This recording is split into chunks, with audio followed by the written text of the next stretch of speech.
Where do you see the future for these two? They've been around for a long time, and in software that means a lot. That increase in conversion rate coupled with that decrease in margin forfeit actually ends up with a lot of money on the bottom line. That automation series currently has, I guess, an average conversion rate of about 19%. You have just made a silly question really sensible. Well done. Welcome to Add to Cart, the podcast that Express delivers all you need to know in the fast-moving world of e-commerce. Every month, Nathan Bush from 12 High and an e-commerce industry expert will share the news, research and insights that you need to know to keep you at the top of your game. And of course, keep your customers adding to cart. Hello everyone and welcome to episode 4 of Add to Cart. My name is Nathan Bush from e-commerce consultancy 12 High. Joining me today will be Jason Anderson from email marketing agency AndZen. That's A-N-D-Z-E-N. He joins us to talk everything about email marketing automation. We're going to cover which email marketing platforms you should be considering for your e-commerce business, what kind of scenarios or user flows you should think about when starting your automation journeys, and then how to get started. Where do you start in setting up something that's really intelligent and lifts your ROI significantly by using email? All that is really practical and some great expert tips from Jason. But before we get into that, I just want to say thank you to everyone who has rated and reviewed us. We're up to 4.9 out of 5 out of 9 ratings on Apple iTunes. So that's amazing, knowing the level of professionalism from myself. I put it all down to our producer, Gil, who's getting us those results. One piece of feedback which I thought was great that I just want to discuss was from Renz, who said it's a great e-commerce podcast, but he'd love to see it being less Shopify-centric. So obviously we have partners Shopify Plus who sponsor this and make sure that we can bring you this podcast, but in no way are we just a Shopify podcast.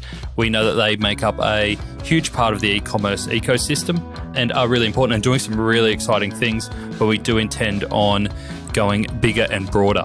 Renz, if that's just a way of you saying that you want less Josh Newport on the show, I think that's common and I don't hold that against you. But I think Josh may even be back. So hold tight. But yes, Renz, we aim to give you a lot broader perspective than just Shopify in the coming episodes. So as I said, thanks to Shopify Plus for partnering with us to deliver you this podcast.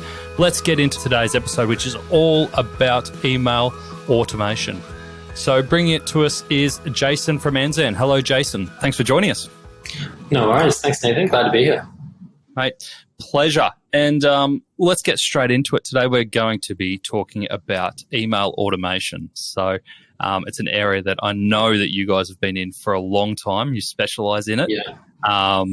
Long before a lot of the latest e-commerce hype. Can you give us a little bit about yourself and a little bit about your organization? Yeah, for sure. So my name is Jason Anderson. I'm the general manager at AndZen.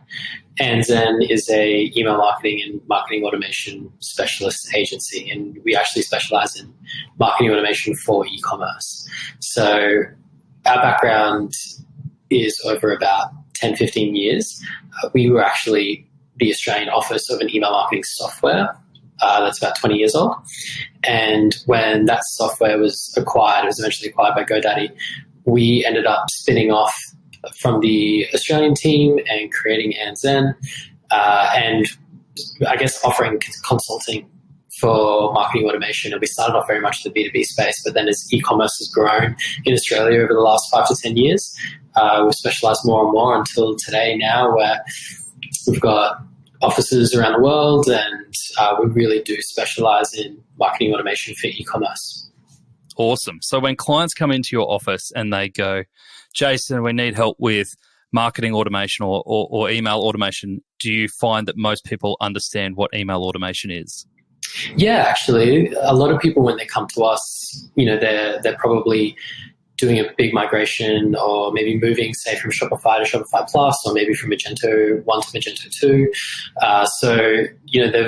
They're an established brand. They have grown up on really strong top-of-funnel acquisition strategies, but they're at that point in their brand maturity where they're looking at their brand thinking, we really need to maximize our existing customers. We really need to get the most out of all of those ad dollars that we spent at the top of the funnel to really create long-lasting relationships with our customers and not just have lots of first purchases, but lots of really strong customers with a really great lifetime value.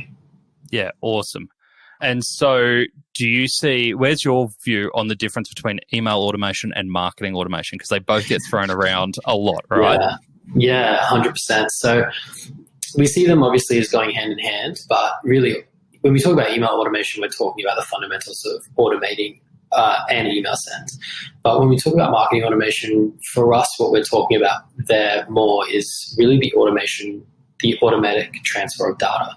So a really simple example is the automatic process of when someone is on your website and they're looking at a specific product and we're tracking that, and if they place an order, having that data automatically transfer through to your email marketing software, even through to Facebook and to Google for maybe your ad funnels and things like that, the actual automated process of that data moving around.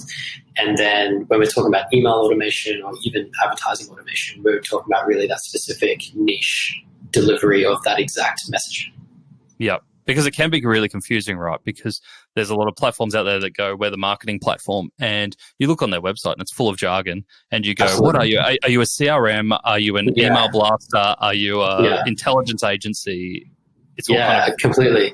Yeah, lots of, we even see lots of companies will say, we're a marketing automation agency, but they might be a dev studio that just builds APIs for things. Right through to people like us, and certainly that's part of our business. We have devs and we do work with APIs, but, really what we are is a marketing agency, and we are looking at email specifically as a niche and how we can use all those philosophies and tenets of marketing and apply them really strategically in email.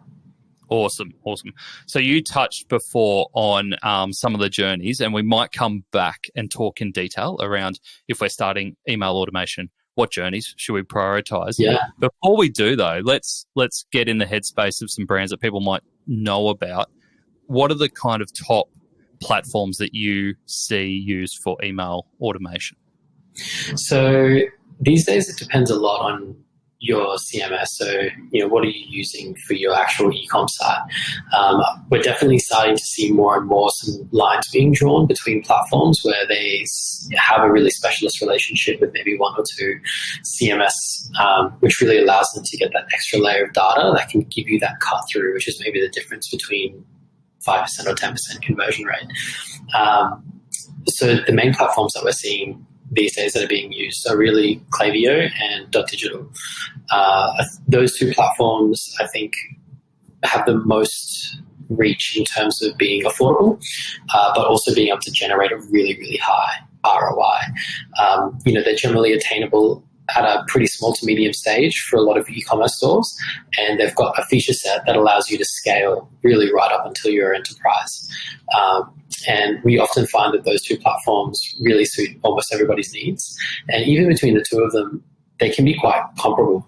Really, what you're looking at when you're picking between the two is what you're looking for in a platform.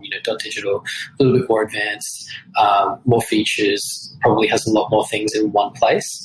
Whereas Klaviyo, much more about messaging. So, really focused on email. They've just launched SMS. Very much focused on that rather than having necessarily sort of the deeper integrations with like your ad platforms. But certainly as a tool, much simpler to use than .digital because it is so much more focused. And so it probably it's maybe easier to grasp if you're a merchant who's still doing a lot on their own, or you've got maybe just that one marketing manager in your team and you need them to be really efficient.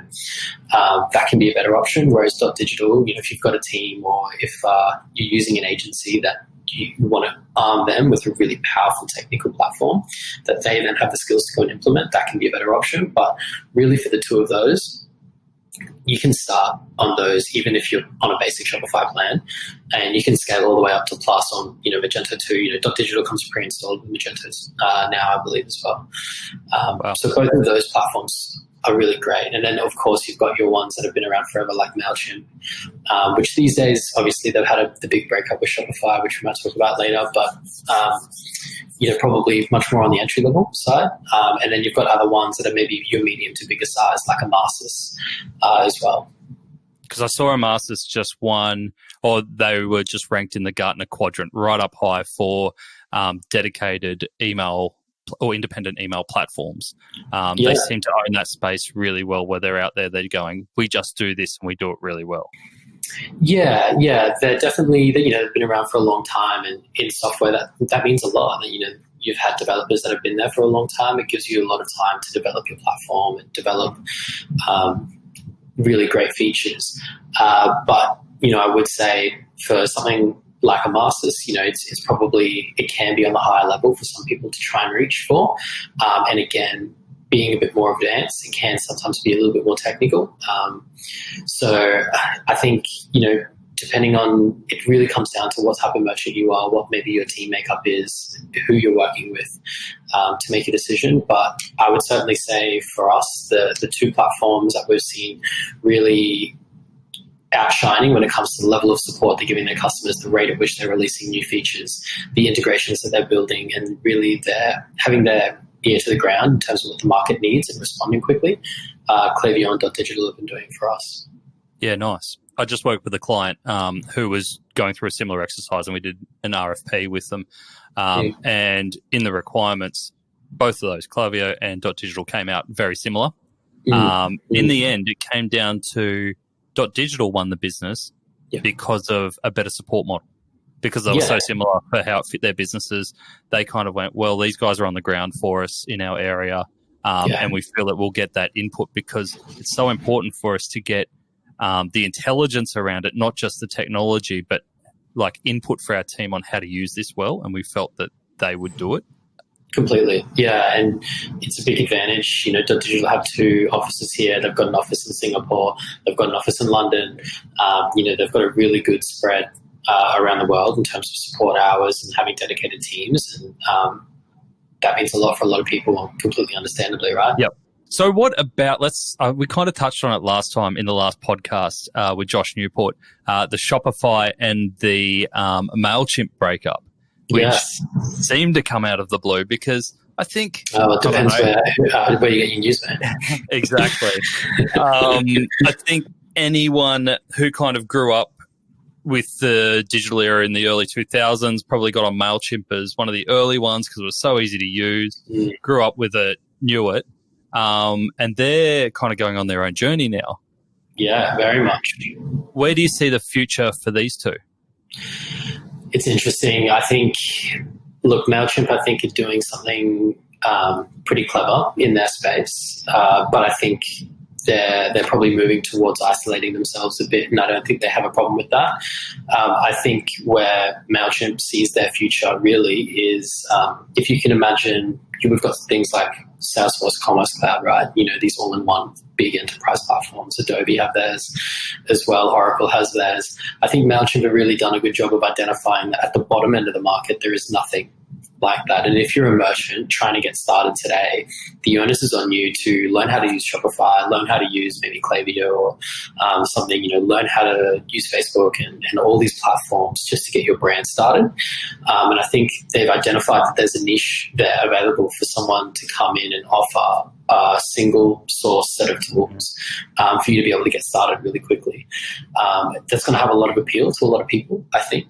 But, the drawback of that is if you get started on a platform like that, that's catering to that end of the market, you really have to ask yourself early, is that going to trap you? Or, what is it going to mean if you scale and you quickly outgrow this suite of tools? Where is that going to leave you? But having said that, I think there's absolutely a place in the market for it, for people that are just testing out a brand, these mum and dad businesses that we see that have an idea and they want to give it a go. I think MailChimp have done a good job of creating a product that can cater to that tester, that very early stage market. My big fear for someone like them is that while they're putting a lot of dev resource and a lot of their capital into developing all of those tools, the thing that they're really good at, which is email and the automations and everything they have, is the development on that side of the platform going to continue, and at what rate? And are we going to see it improve, or is that going to maybe sit where it is as they develop out these other tools? Because it is a great platform, but it really lacks a lot of the functionality that platforms like Klaviyo do.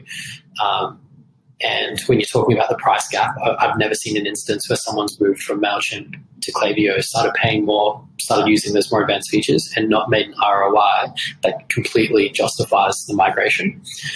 So I think that's the challenge. I think MailChimp are doing something very smart, and I think they're going to cater very, very well for the market that they're going after. But I think that they're going to sit very much in their own space as a product offering. Can you give us some examples around where you see people move from a MailChimp into a Klaviyo or a .digital, and you talked about that increased ROI. What are the specifics around that really lead to that ROI? Yeah, so there are some really simple examples, to be honest, and actually we've had merchants before who've made the ROI back entirely on just a single flow. And this is something that we'll talk about later, but discounting is obviously very common in e-commerce, right? We talk a lot about if you're going to build an abandoned cart flow, at what point might you offer an incentive? A lot of people that we see on MailChimp, they'll set up the standard 3-stage flow that only has a sort of a relative amount of intelligence in it. And that sort of leads to them saying, well, at the point of email 3, we're going to put 10% off in there. But it's very easily abused, right? Once people figure out the first time that they get that, they can just abandon their cart every time, and they're going to get that email every time.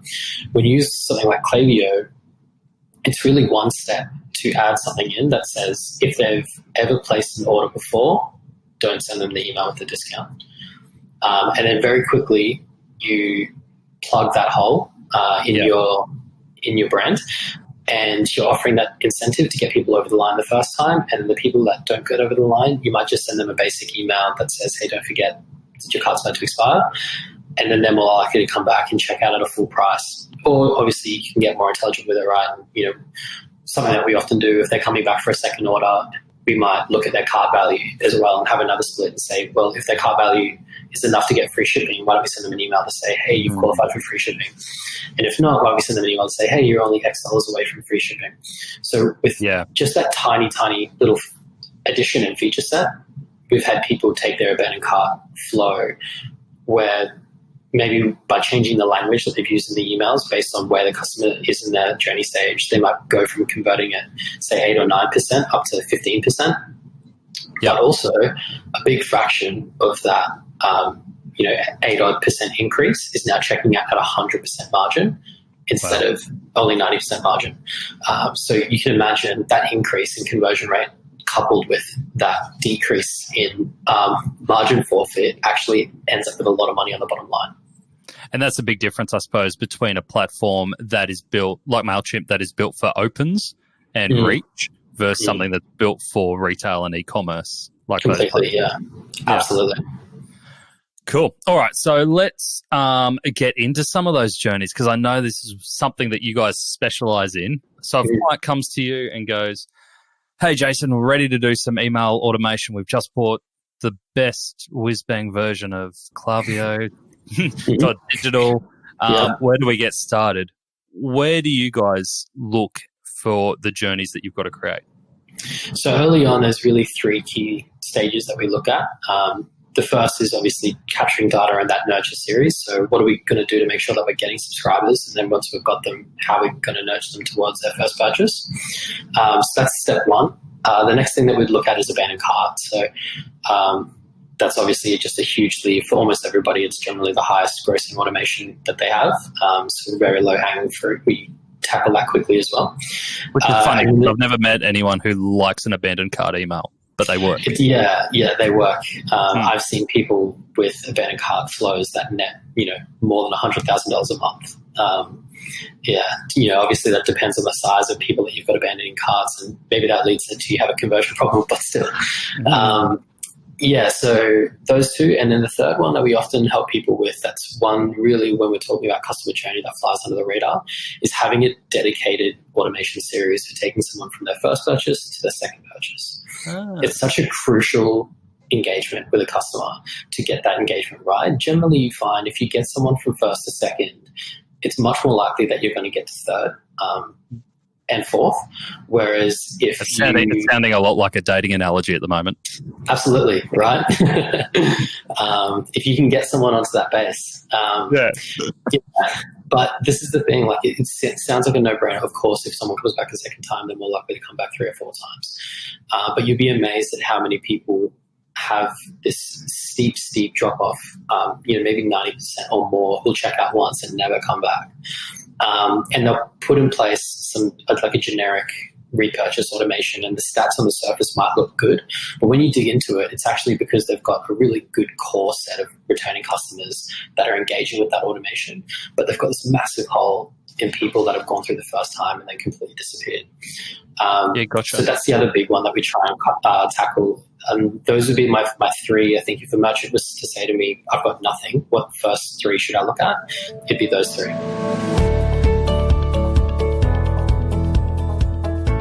How was your Black Friday and Cyber Monday? If you're a Shopify merchant, I dare say it was pretty bloody good. Shopify merchants sold $2.9 billion worth of goods across 175 countries over the Black Friday Cyber Monday weekend. That's a 60% increase from last year. Where Shopify excels is in those sales days where they take care of tech to allow merchants to take care of the selling. And that's why their clients love them. If you had not such a great Black Friday Cyber Monday, it might be worth considering whether you are on the right platform. Shopify Plus have a handy commerce evaluation guide that walks you through what questions to ask and what you need to consider when choosing the right platform for your business. You can download the guide at shopifyplus.promo/commerce guide. That's shopifyplus.promo/commerce guide to get your hands on the guide today. On that last one, what are some of the techniques you've seen to really convert people from that first purchase to the second? Because I'm assuming the first one is done out of necessity or a price or a big discount. Let's say it could be during a sale period. What are some of the techniques you've used to go to the second base? So it can be pretty broad, and usually what we do is incorporate a few things depending on the type of store. So if it's someone like, say, fashion, particularly if they appeal to 2 genders, we'll generally try and be a bit clever about how we launch into that automation. So if we identify that somebody has, let's say it's fashion, we've got an activewear client as a good example, they have men's and women activewear, we can see where they purchased a collection from, right? Was it from the men or women's range? So straight away at the start of that flow, we're branching people off depending on if they purchase from men or women, and if they purchase from both, because some people buy for their partner or whatever. And then from there, we've got different product recommendations throughout the flow. So we might use slightly altered language to talk about the products that we're offering. Initially, we'd usually start off with a thank you. You're trying to ingratiate people into your family and into your brand. So it can be a really strong time to give a little bit of history about the brand story, maybe talk about where the brand came from and what the brand stands for. Thank them for placing their order.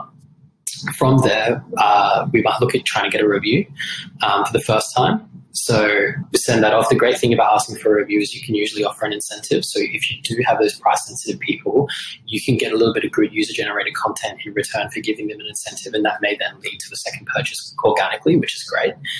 The next thing that we often find can be a great thing to do is to offer an incentive for people to refer a friend. And it's really important that you're timing that email similar to your review email, depending on what your shipping time is. If you know that standard shipping, let's say in Australia, your customer's going to have it within, say, 5 days. If you time that for 7 days, give them a day with the product, you know that their affinity, assuming that you've delivered on your product promise, is going to be at an all-time high, right? They're never going to be as happy with your brand as when they've just got their product. Mm-hmm. So that's the perfect time to hit them and say, hey, do you love your product? Tell a friend about it. They'll get 10% off and you'll get 10% off. Immediately, people are probably thinking, particularly if it's fashion, right? Oh, that'd be the perfect shirt to go with this skirt, or the perfect jeans to go with that top. So you're getting the right message in front of them at the right time. Yep. And then from there, usually what we would do, and platforms like Klaviyo and Digital make this really easy, is we start doing some intelligent cross-selling. So both of those platforms have the ability to put a block into an email, and you can basically say, display the top 3 products that they're most likely to buy based on what they purchased before.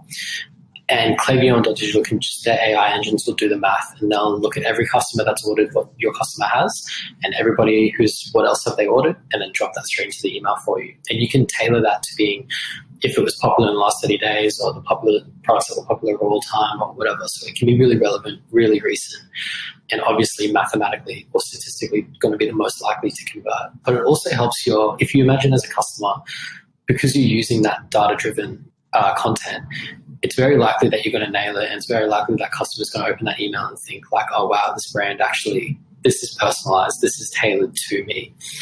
And personalization is something throughout really that post-purchase, that initial one. That's probably a more overarching thing is, even doing simple things like I mentioned before about breaking it out by gender, or, if you notice that they've purchased a certain MVP product from your line, if you're a technology company, for example, be really smart about that first interaction and try and make it as personal as possible, because that's really what's going to build that relationship and push people over to the next order. And people love to love brands, like there's a reason we all shop, and there's a reason why most of the time you see someone walking down the street in a Nike shirt, they're also wearing Nike shoes. When people find a brand that they like to be loyal, they like to feel like they're part of a community and a tribe. So you got to be thinking about what is it in my content, in my product range that I can put in front of these people to make them feel like they're included, that we've got a community. The other big thing that we see working really well these days is private Facebook groups. So obviously we don't do much of the Facebook work, but we'll often build automations, particularly in that first purchase journey, to say, thanks for joining the community. We've got a private Facebook group that's only for our customers. That's cool. Click this secret link, go apply to be invited.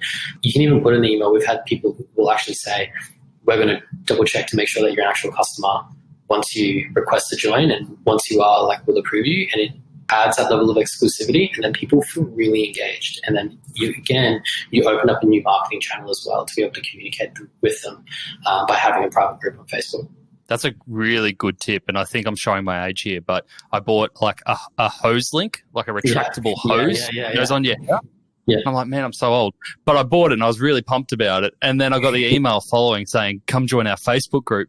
And I ended up doing it. Yeah. And now I'm like this member of a hose link group on Facebook where I see sprinklers and stuff all the time. And I love it. Yeah, people I never do. thought I'd turn into that guy. Yeah. We've got a client, Eco Modern Essentials, so they do essential oils, right? And they have blends for diffusers and things like that. But they do a whole range of things with essential oils, and they have a Facebook community, and it's incredible. The people that are in that community creating their own blends with their essential oils, posting their recipes and sharing them amongst each other, they've really built, and they've done a lot to nurture that, but they've built an incredible community. And that's a core part of the email strategy that we have for them, is when someone becomes a customer, really pushing them into that community to say, there are people here that are as passionate as you about these products, and come and find people that you can relate to. Yeah, cool.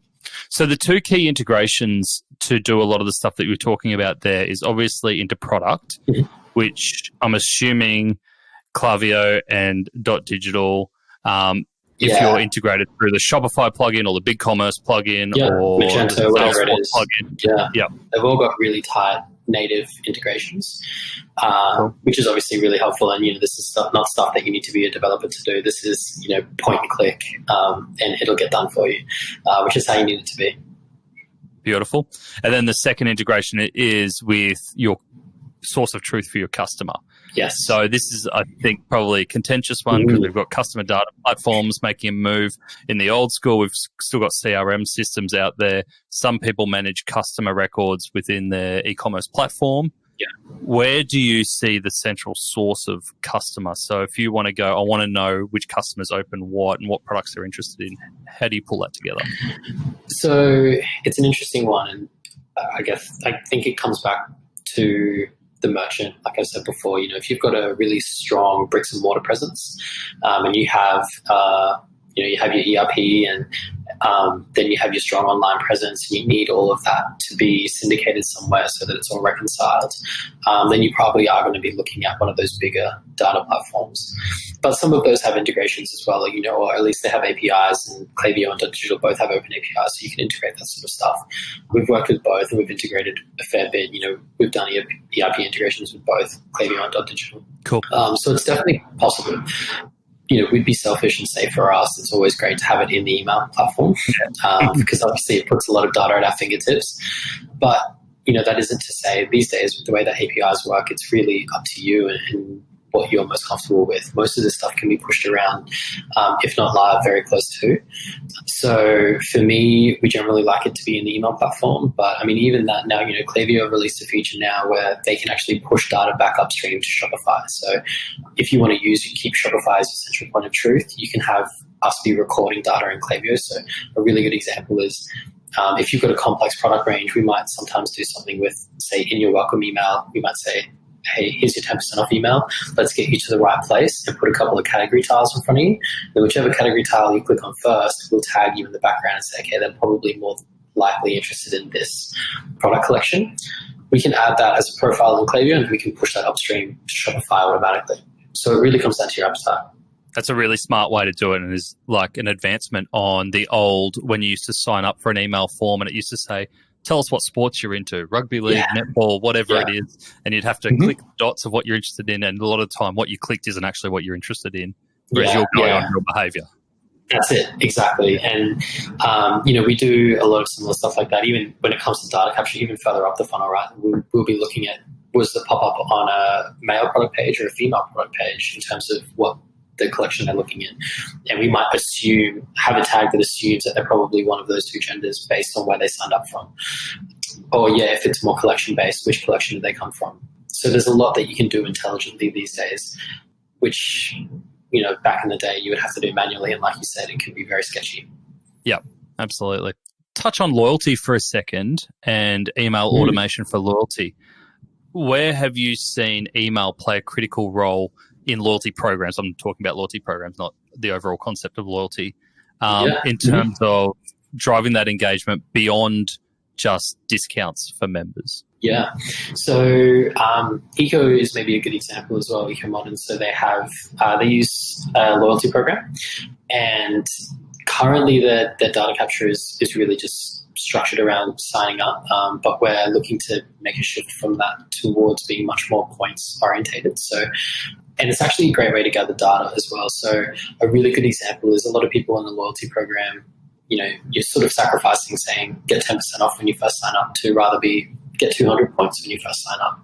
And you kind of rely on the customer to do the maths and figuring out that that's going to get them a discount. But what we generally see is actually you can almost survey a customer and give them a few points that total up to that discount and get quite a lot of good information out of them to get that 10% off more than just signing up from a form. So, for example, you can have that pop up say, get 200 points for signing up. When they go through and they sign up, then the next page says, great, now that you've signed up, get an extra 100 points for giving us your birthday and an extra 100 points for filling out your first name or some extra data or something like that. And if you have it very clear on the screen that the amount of points that they're going is going to total that next discount tier that they're looking for, great. They're going to hand that over. They're going to get that extra discount. And that's going to allow you to have a much richer engagement with the subscribers straight out of the gate, try and nurture them to their first purchase. Which is nice too, because it probably allows you to take less information up front, knowing that you can get it down the track. Exactly. But another example, an ActiveWeb client of ours, Muscle Nation. So when they were considering doing loyalty program, we did a little trial for them where we basically created some tiers that we didn't tell anyone about. And the customers kind of, if they spent a certain lifetime spend, they would just get hit with an email that says, hey, congratulations, you're in the secret club. And once they got in the first time, we sort of told them about the different levels and told them what they were aiming for and what discounts they'd get when they got to these new levels. But getting in the first place was completely secret until you did it. That automation series ultimately currently has, I guess, an average conversion rate of about 19%. Wow. When people receive it, which is great. But when we actually launched it, we backdated it and launched it to existing people to introduce them into their tiers and basically say, we're launching this thing. When we launched it, it actually had a 31% conversion rate. And one of the emails in the flow actually converted at 37%. Brilliant. And the most interesting thing that we found when we launched the program was some of the discounts were quite heavy that we were offering if you were in some of these top echelons of discount. What we saw was that even though we were giving a fixed dollar amount and people with these high coupons could have checked out and just had a completely free order, free shipping, pay nothing, just got their products for free, almost none of them did. Almost all of them spent an equivalent amount of money, if not more, because they had that discount. So some people were getting discounts of $75 And previous to that, they would have had an average order value of about $75. They would have come to the store and spent $150 and used that $75 voucher. So they actually order would have been worth $225, but they were so, I guess, inspired by the discount and the loyalty that the brand was showing to them that they just went on a massive shopping spree and splurged. We did a product release about 2 weeks later, like a new collection launch, and a lot of people had hung on to their discounts. When we did that product launch, we saw people order the exact same amount that they normally would, and then they just used the discount to get all those same products in a different color. Yeah. But they still went out and spent that money. They weren't just abusing the codes and abusing the discounts. It's easy to just assume that people are just going to take advantage. But actually what it was doing was building such brand loyalty that these people weren't thinking about it like, oh, great, I'm going to get a free extra order. The way they were thinking about it was, great, I should go and spend some money and I can spend even more because I'm going to have this extra discount. And that's the whole point of these loyalty programs, right? The point isn't to just necessarily give them more discounts. The point is to educate a customer to say, hey, don't just shop with us 3 times a year. Shop with us 5 times a year. Yeah. And you know what I'm loving about your approach, and it's gone through the whole episode here, is that you haven't had a purist view of engagement in terms of just hit them with the right content, the right story, the right time, and the rest will take care of itself. And also you haven't gone just rely on pricing and promotions to move the needle every time. You've kind of used both together. And I think it's usually a really telltale sign as soon as you speak to a retailer in how they use email, whether they use it as the needle in the arm to inject sales quickly whenever they need it, or whether they see it as that long-term relationship building. But you've got a nice approach there where you're blending them both together. That's right. Look, email is a part of your marketing ecosystem, right? It doesn't sit on its own, and you need to be thinking about when you're doing your marketing. It's a bit of a cliche, but you need to be thinking about all of your marketing and all of your brand and the role that email plays in that. And, email plays a crucial role, in our opinion, really in everything. If you want to have a good social strategy, you need to have a strong email strategy that is directing people there at the right time and the right place.